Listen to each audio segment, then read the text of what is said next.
Betsaka amin'ireo voafonja eto an-Tanimora, indrindra ireo tsy ampy taona sy vehivavy mamarana ny saziny ato anatin'ny enim-bolana no efa mamina viana sahady ny fiainany rehefa tafaverina eny amin'ny fiarahamonina.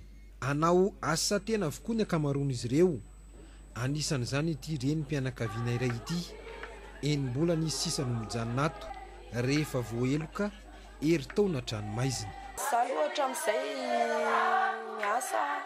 miasa foana hatramin'izay fa rehefa avy ato dia verina hiasa zany e, verina hiasa tena eritrereto dia ody dia verina hiasa ody any Antsirabe zay avy any Antsirabe. Ho an'ireo tsy ampy taona kosa, sarotra ho azy ireny ny hamonjy sekoly rehefa tafaverina eny amin'ny fiarahamonina.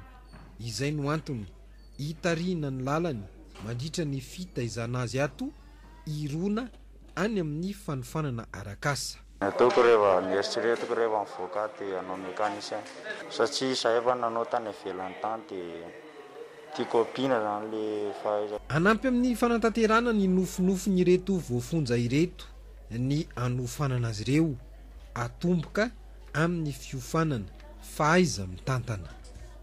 Indray andro any tsy maintsy mbola hiverina any amin'ny fiarahamonina any zareo reo ka zay indrindra no nomezana azy fitaovana bagazy mba hoentiny miatrika ny fiainana satria indraindray misy any ny fagnilikiliana any amin'ny fiarahamonina any rehefa tafavoaka ato zareo.